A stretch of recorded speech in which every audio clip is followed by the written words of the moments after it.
Hola, buenas tardes. Estamos en la sala divergente, ya estamos en el número 39 y hoy vamos a hablar de una figura importante que es Napoleón. Entonces, está invitado Jorge desde Nevada y José nos va a explicar cómo va a ser el proceder de este tema. ¿Cómo estás? Buenas tardes, José. Buenas tardes, Paula, y buenas tardes, Jorge. Bueno, pues se me ocurrió el tema este de la figura de Napoleón Bonaparte, ¿no? Un tema histórico. Yo recuerdo, bueno, en la escuela, ¿no? Siempre pues se trataba como una figura de esa época, ¿no? De la parte de la Revolución Francesa y demás, pues siempre lo tenemos en mente. Y luego después, ¿quién no ha visto una película de la época napoleónica? Entonces, pues se me ocurrió comentártelo y que le traspasara la idea a Jorge, que él sabe muy bien preparar algunos temas, ¿no? Y nada, pues a Así es. ver qué va saliendo aquí de esa figura histórica. Eh, bueno, así a bote pronto, pues sí, Napoleón nació en Córcega en 1769, cuando Córcega, era de Génova, creo. Lo que pasa ya un año en manos de Francia, porque compró la isla, ¿no? Y de ahí, de jovencito, pues pasó a Marsella, si no me equivoco, y ya empezó ya su carrera a estudiar y demás. Y creo que también, pues, a los 20 años ya coincidió la Revolución Francesa en 1789 y de mano de Robespierre o alguien cercano a Robespierre, pues ya se introdujo en ese mundo, ¿no? En fin, ya nos aclara un poquito Jorge. Buenas tardes, Jorge. Muy buenas tardes, José y Paula y todos los que estén viendo este video. Bueno, pues cuando quieras empiezas y nos explicas. Bien, bien, bueno, muchas gracias por la introducción. Es así, eh, Napoleón, que en realidad no se llamaba Napoleón, ni era Bonaparte, sino que tenía un nombre y apellido más italiano, ¿no? Era Napoleone Buonaparte. Napoleone di Buonaparte. El padre era Carlo, no Carlos, Carlo Buonaparte y la madre María Leticia. Y era una madre realmente muy especial, ya que tenía 8 hijos, 5 varoncitos y 3 nenas.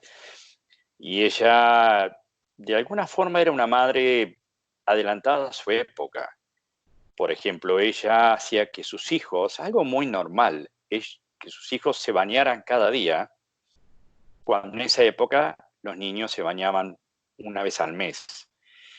Eh, y el niño creció, como bien decías, siendo consciente que su isla, que pertenecía en esa época a la llamada República de Génova, que se hablaba italiano y hasta un poco latín, había enojo, inclusive odio hacia Francia, porque lo veían como un país que los ocupaba. Y de muy niño, Napoleón no quiso a ese país, a Francia. Pero aún así, debido a que estaba ocupando, que habría comprado esa isla, su padre lo envió a estudiar a Francia. Y de muy pequeño, a los 10 años, él ingresó a la escuela militar. Si bien él quería estar en la armada, finalmente terminó en artillería y ingresó a los 10 años y más o menos a los 16 años finalizó. Pero en ese periodo de tiempo coincidió lamentablemente con el fallecimiento del padre, que estaba en Córcega. El padre era una persona de buena posición social, tenía varias tierras, él era abogado, pero él falleció. y entonces él se alejó de la carrera militar de la que se había graduado para volver con su madre Parece que va un poco lento y sus hermanos La perdón, conexión, ¿verdad? para Sí. colaborar. En un lapso importante de tiempo, 2 años. Perdón, no más, ese periodo más. Casi coincidió, sí. En ese periodo de tiempo, él se enteró de la revuelta en Francia y de la Revolución Francesa. Él se hizo partidario de un grupo de liberación francesa, tenía buena relación con ellos en la isla, y en la isla empezaron a ver mal a su familia y a él, justamente por ese acercamiento a ese grupo. Tuvo varios problemas dentro de la isla con los demás habitantes. De hecho, llegó a empuñar un arma y a querer matar a algunos en las calles, cosa que no logró hacer, y ante las amenazas y persecución, finalmente decidieron mudarse con su madre y sus hermanos a Francia. Y ahí es donde van a Marsella, donde él tratan de sobrevivir, pero la realidad es que su situación económica estaba muy mal. De hecho, solían visitar una casa de empeños, donde la madre empeñaba joyas y cosas de valor para poder sobrevivir. Finalmente, debido a su buena relación con los nuevos líderes de Francia, pudo volver a ingresar al ejército, pero gracias a conexiones que tenía con estas personas muy importantes, muy influyentes, él volvió en el grado de capitán, lo que le hizo tener un ingreso interesante, salir de esa situación de pobreza y de carencia y empezar a trabajar como un militar más, combatiendo, por ejemplo, mismos franceses que estaban en rebeldía con el nuevo gobierno. Porque recordemos que antes de esa revolución, el gobierno de Francia estaba guiado por un rey, una monarquía absoluta, que tenía todo el poder, este hombre, ¿no? Para tomar decisiones. Y la gente quería otra cosa, quería más igualdad, quería una división de poderes, porque cuando estaba este monarca, los que estaban privilegiados eran los nobles y el clero. Ellos no pagaban, por ejemplo, impuestos. Y en cambio, la gente humilde, artesanos, comerciantes, gente que trabajaba en el campo, debían pagar los impuestos y sostener el gobierno económicamente hablando, mientras que los nobles y el clero no lo hacían. entonces ¿Qué años Napoleón, era? ¿Perdón? sí, La fecha, creo no que me ha estamos quedado en clara la fecha. 1789, ¿no? Cuando Sí, la Revolución Francesa. Entonces, sobre sí. ese año, ¿no? Supongo que Napoleón llega a París, la capital de Francia, y se hace, digamos, seguidor del pensamiento revolucionario, ¿no? ¿Cómo fue ese contacto? ¿Cómo entró ahí a formar parte de la revolución? Él era muy amigo del hermano del líder principal de Francia, del emperador. De hecho, se habló inclusive en un intento por derrocar al emperador y que asumiera a su hermano menor. Y muchos culparon a Napoleón por eso, como que se había aliado con este joven que era su amigo para ayudarlo a tomar el poder.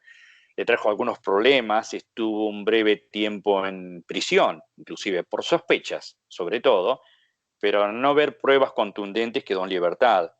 Sin embargo, su imagen empezó a mejorar en la medida en que un grupo de británicos, soldados británicos, más un grupo rebelde francés, trataron de derrocar el gobierno y volver a la monarquía. Y entonces en las calles de París especialmente Napoleón y parte del ejército lucharon contra esta gente y los derrotaron.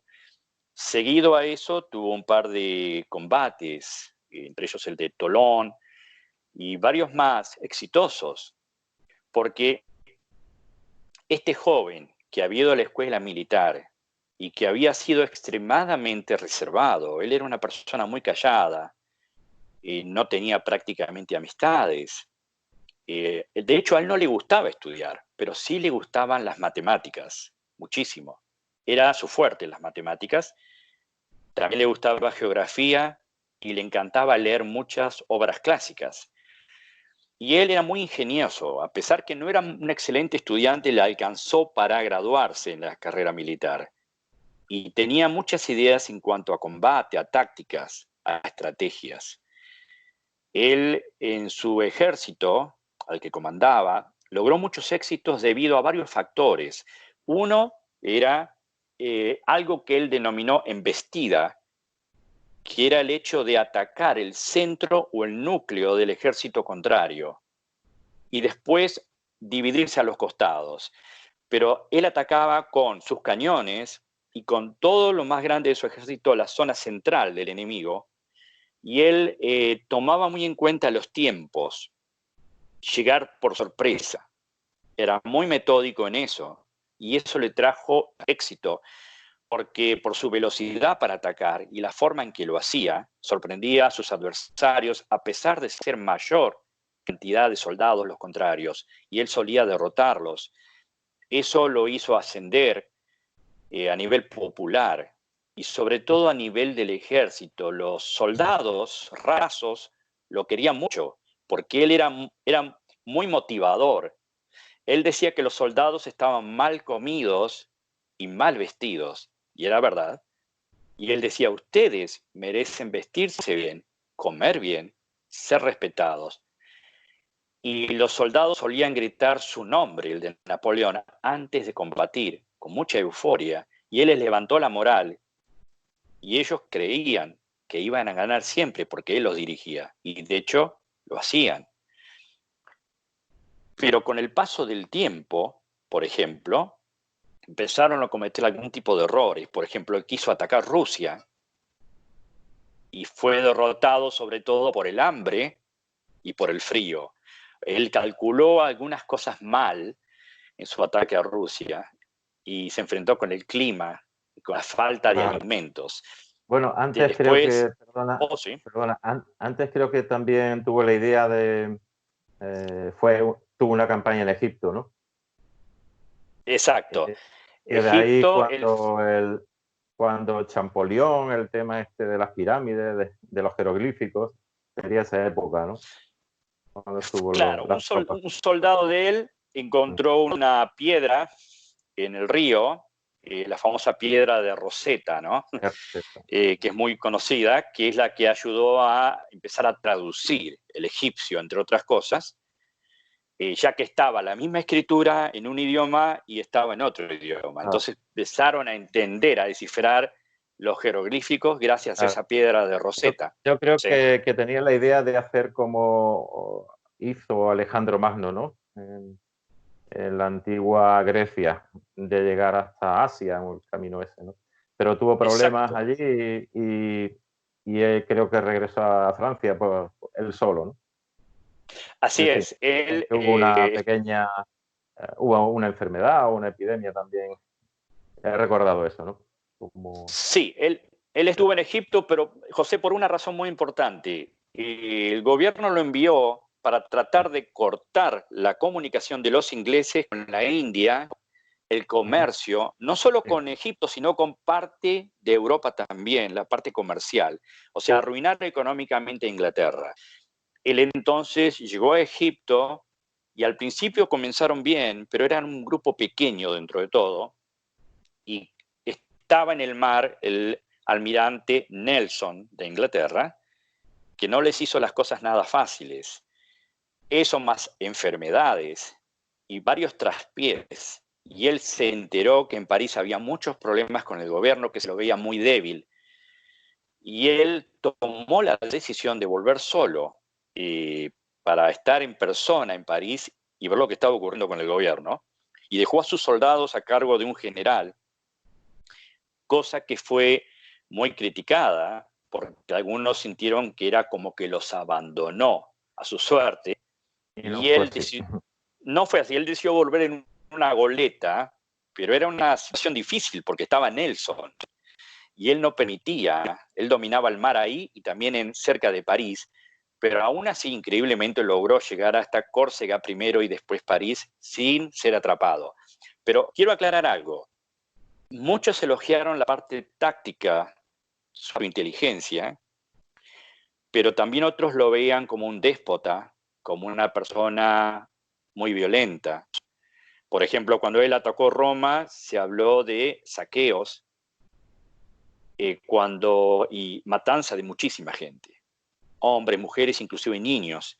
Y estando en Egipto, él se movió hasta Jaffa, que es parte de Israel, y se encontró con muchos turcos, y escuchen bien, él los atacó, y los turcos se rindieron. Estamos hablando de un número de 2000 turcos aproximadamente que se rindieron, y él mandó matarlos con bayonetas a los que ya se Sí, habían rendido y fueron no asesinados. dudó en aplicar la crueldad extrema, ¿no? Y Claro, él bueno, llegaba claro, a ese tipo de situaciones. una vez de vuelta a Francia, llegó a París, supongo, y allí ya empezó a hacerse cargo del Estado, ¿no? De dar un golpe de Estado o acceder al poder. ¿Cómo fue eso? Él tenía grandes aspiraciones de ascender e inclusive tomar el poder de Francia, de ser el futuro emperador. Pero primero se lo llamó cónsul, fue el primer cónsul que tuvo Francia y él tuvo demasiado poder ahí, casi ilimitado. Y ya con ese poder en sus manos y con el apoyo del pueblo y del ejército, él fue por más y quiso derrocar al emperador. Y de hecho lo hizo, porque tenía todo el apoyo posible. Y él tomó el poder y tomó, por lo tanto, la posición de emperador en el año 1804 y en 1805 llegó a ser también inclusive rey de Italia, ambas cosas. Un caso bastante interesante, ¿sí? Y tuvo muchas victorias más, pero a la vez derrotas. Y quiero aclarar algo del ejército de él. Él tenía un grupo dentro de su ejército que él tenía muchas divisiones, ¿no? Con muchos generales, los que él confiaba. Pero también tenía la llamada Guardia Imperial, que era un grupo pequeño de veteranos, los mejores soldados de Francia, que estaban a sus órdenes y que lo cuidaban a él. Era el núcleo más cercano a él. Eran imbatibles prácticamente la Guardia Imperial. Sí, como una especie de guardia pretoriana romana, ¿no? Una Exacto, cosa. algo así. De hecho, ese nombre, si lo fijamos bien, inclusive en Irak, hace un tiempo atrás había una Guardia Imperial. Y bueno, hay otros grupos que se hacen llamar Guardia Imperial en la actualidad, tomando ese nombre tan exitoso en el pasado de Napoleón. Ahora, él tuvo uno de los traspiés mayores en Leipzig, cuando en el año 1813 se enfrentó contra una coalición de aproximadamente 8 países que le hicieron frente. Y él había caído algunas veces, pero no era tan importante sus derrotas. Esta ¿Sería sí lo esa fue. la famosa batalla de Austerlitz? Sí, tuvo, exacto, sí. Fue una batalla cruel, donde hubo muchos errores y donde él subestimó las fuerzas enemigas. Y aunque había avanzado bastante, finalmente fue derrotado.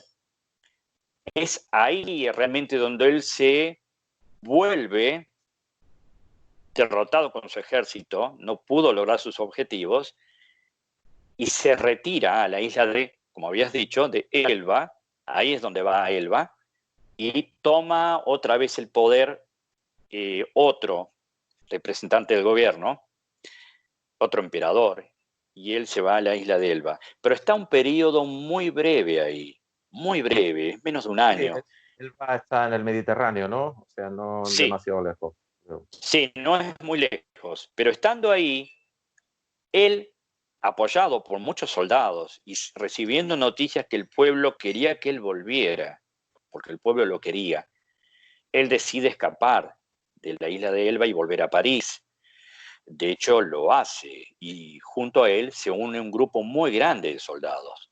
Pero cuando está cerca de París, el actual emperador de Francia manda un ejército comandado por un general que se llamaba Ley, y el general fue con la orden de apresarlo.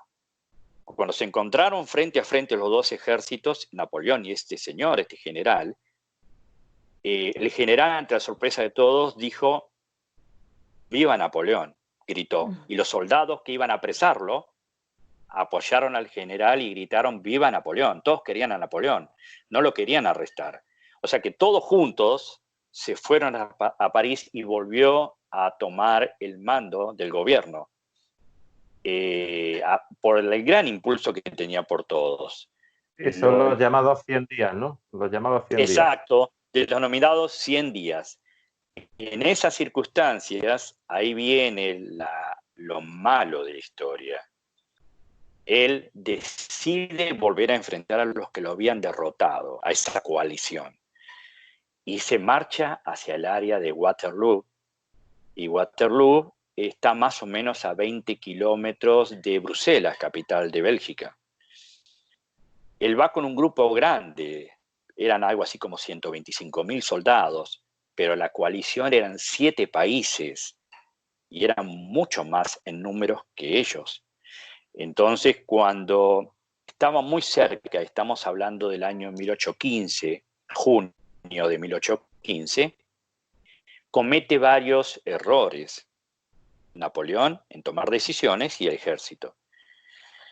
Él divide, como de costumbre, su ejército en varios bloques dirigidos por generales para sorprender a sus enemigos. Y él decide atacar a los ingleses en forma personal. Manda un grupo a atacar a los alemanes, a los prusianos, a varios grupos los ataca con otros generales, pero él decide que va a atacar él frente a frente a los ingleses, que estaba con Wellington, que era su líder principal, el bloque inglés.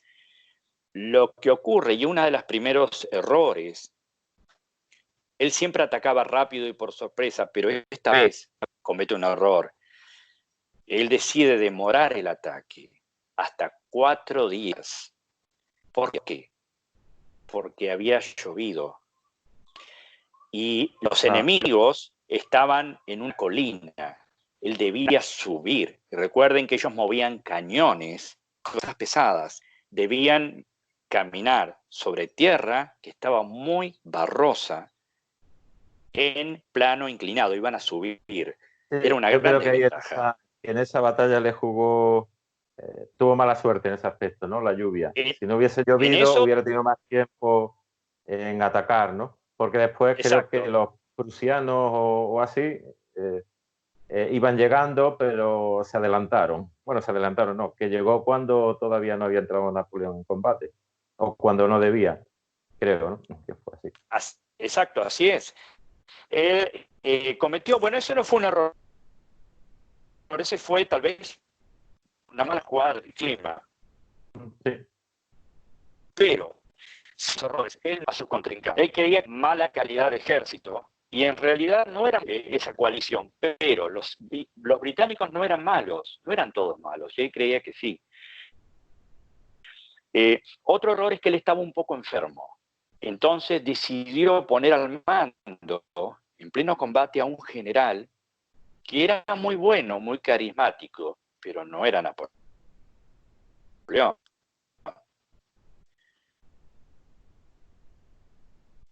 Y no estaba preparado para tomar el mando en ese ataque. Napoleón se puso más atrás y puso otro general en su lugar. Y eso no fue nosotros con porque ellos, en un momento, Napoleón se va cortando. Tal vez, José, tú podrías contar justo lo que ibas a decir, ¿no? Se ha ido un poquito antes el sonido de la conexión, pero no, creo que iba bien que Que nada, que ahí empezó la derrota de Napoleón, ¿verdad? Ahí ya con Wellington pues no tuvo nada que hacer. No sé si Jorge nos oye. Sí, es así.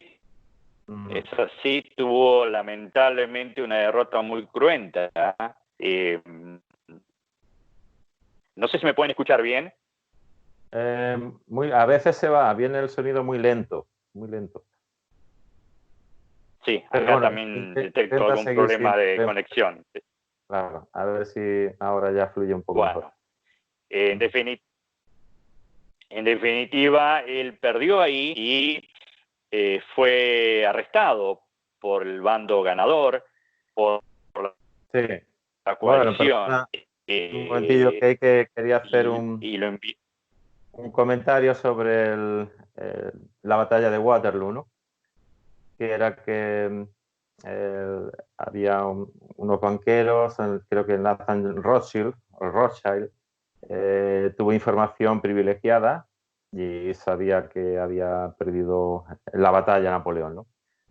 Sin embargo, él o gente de él cruzaron de Bélgica a Inglaterra, llegaron hasta Londres y bueno, como diciendo que, o fingiendo de que los ingleses habían perdido la guerra, ¿no? Y entonces, pues, vendieron los bonos del Estado británico, vendieron muchísimos bonos y creó una especie de alarma total, que la noticia luego, más adelante, horas después, pues ya se verificó y decidieron recuperar esos bonos, ¿no? Y ya a un precio irrisorio. Entonces se hicieron cuando ya dieron la noticia de que Francia había perdido, que había ganado Inglaterra, pues ganaron 1 millón de libras de la época, según dicen, ¿no?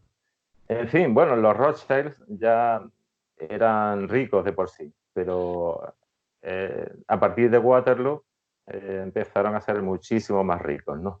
Ese era el comentario que quería hacer. Bueno, Y bueno, ya seguimos en el final de Napoleón, los últimos días, ¿no? Porque después de Waterloo, creo que o bien dimitiría o lo apresarían. ¿Cómo fue eso, Jorge? bueno, ¿me escuchan bien? ¿Me pueden escuchar Sí, bien? sí, sí. Bien. Bueno, fue apresado y fue enviado a la isla de Santa Elena, que está en el Atlántico Sur, muy cerca de África, donde él estuvo 6 años, y donde finalmente murió. Algunos hablaron de suicidio, otros hablaron de que fue asesinado. Se habla de que murió de cáncer de estómago, pero muchos años después, con parte de su cabello que él tenían en una bolsita, lo analizaron y encontraron restos de arsénico, lo que deja muchas dudas de qué pasó realmente, si fue asesinado, envenenado o no. Y muchos años después fue llevado su cuerpo, sus restos, a París, donde está ahora allá. Pero estuvo 6 años en Santa Elena, una época muy triste para él, donde estuvo desterrado, lejos de todo, porque algunos los querían rescatar, pero no pudo ser posible. Y algo que quería decir José era que lamentablemente, más allá de esa conspiración, como hablabas, económica, se fortalecieron nuevamente las monarquías absolutas después de la derrota de Waterloo, se demarcaron más todavía los límites territoriales de los países de Europa y hubo una alianza entre esos países que habían triunfado. Es como que firmaron un tratado de mutua ayuda en caso de ser agredidos por un grupo parecido al de Francia, y hubo un fortalecimiento en general de los reinados. Así que eso fue el resultado también negativo en ese momento que tuvo en ese periodo de tiempo en Europa.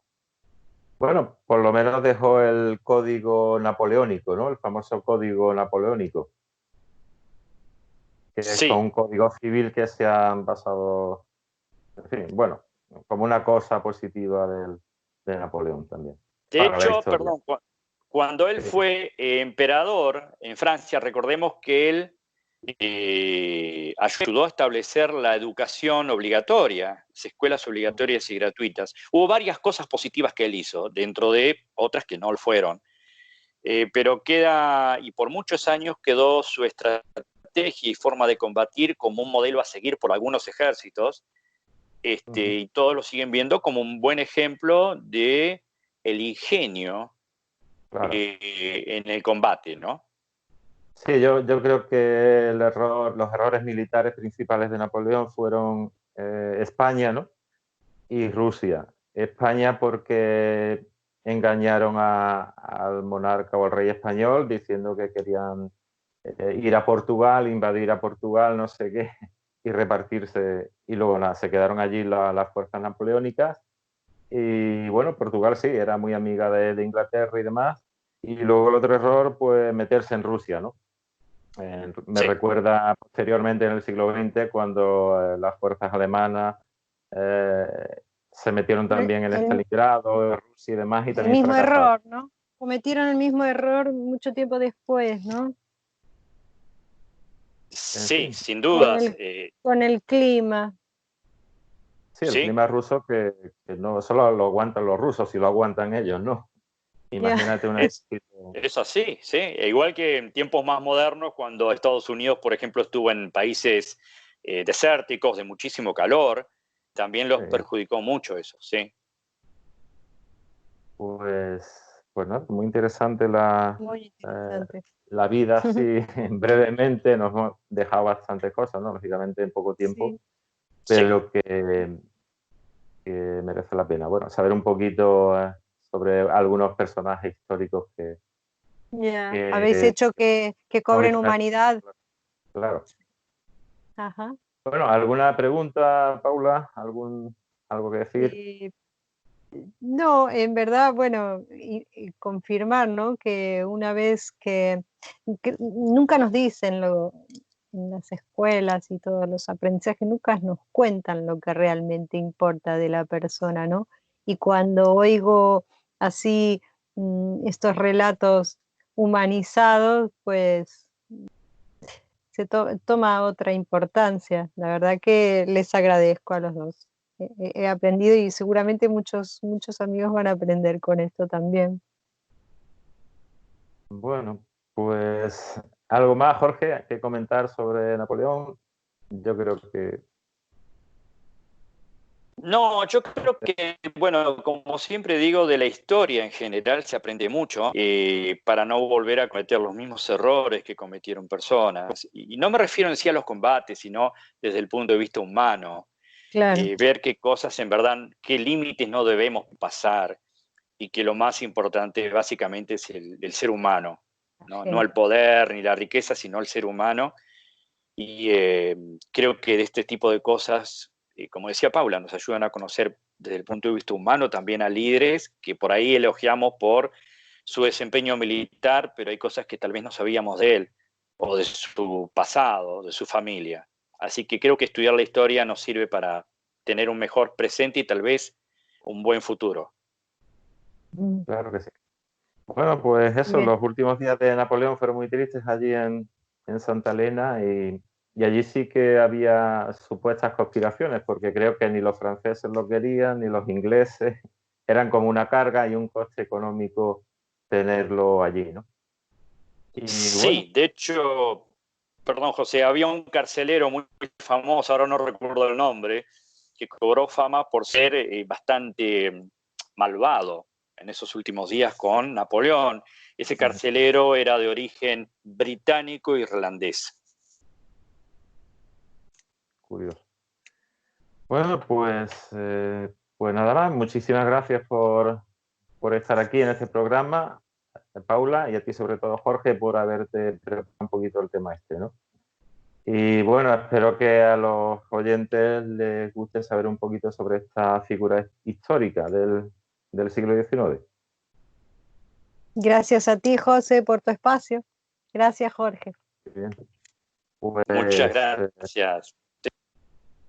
Feliz sábado a los dos y hasta la próxima. Igual, hasta la próxima. Muchísimas gracias, un gusto estar por acá. Saludos Paula, saludos José y a todos los que puedan disfrutar de esto. Chao. Hasta luego. Gracias.